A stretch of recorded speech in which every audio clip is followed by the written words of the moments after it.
За само 2 недели, предлог законот за високо образование доби 22 страници забелешки на ЕНЕР, во која академската заедница, меѓу другото, предлага законското решение за реформа на високото образование да се напише од почеток. Една од клучните забелешки е дека ваков како што е предлог законот се урива автономијата на универзитетот. Освен веќе пристигнатите забелешки, свој подготвува и независниот академски синдикат, кои наскоро ќе бидат прикачени на ЕНЕР и доставени до МОН и до сите универзитети во државата.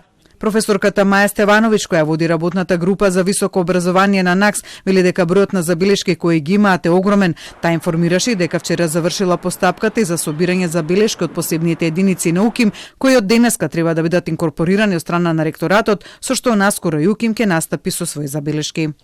На почетокот целокупното внимание на академската заедница беше свртено кон условите за избор во звања. Мислам дека и самиот законодавец е свесен дека тие услови се неприменливи, но дека се намерно ставени за да го одвратат вниманието од други членови во законот, кои што значат директен упад во автономијата. Едноставно кажано, Министерството повторно се обидува да оствари тотална контрола врз работењето на високообразовните институции и во потполност да ја укине автономијата на универзитет. Според Стевановиќ, и во двете предложени законски решенија и за високото образование и за неговиот квалитет има многу дискриминаторски елементи. Генерален заклучок, ја като отпочна процесот на изготвување на овој закон во име на зголемување на квалитетот на високото образование, овој закон ќе донесе едноставно потполна политичка контрола, а најмалку ќе може да влијае на подобрување на квалитет.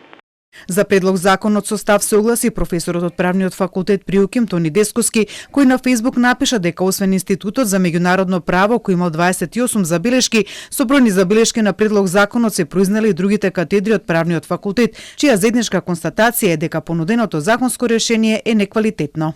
Спорна измена според Дескоски е укинувањето на забраната на ист факултет да не може да се ангажираат деца на професори.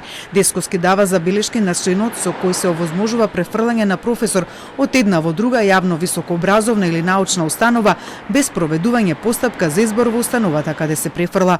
И професорката од правниот факултет при УКИМ Неда Здравева преку социјалните мрежи го искажа својот став за предлог законското решение, наведувајќи дека со него единствено што е сигурно дека извршната власт би имала апсолутна власт врз работењето на високообразовните установи и дека ќе може да го диктира нивниот наставен, научен и уметнички дискурс. Телма побара став од Министерството за образование за забелешките кои стигаат од академската заедница, од каде не сака да ги коментираат, наведувајќи дека во престојниот период МОН ќе одржи дебати за предлог законските решенија по универзитетите за да се слушнат, но и да се дадат одговори на забелешките.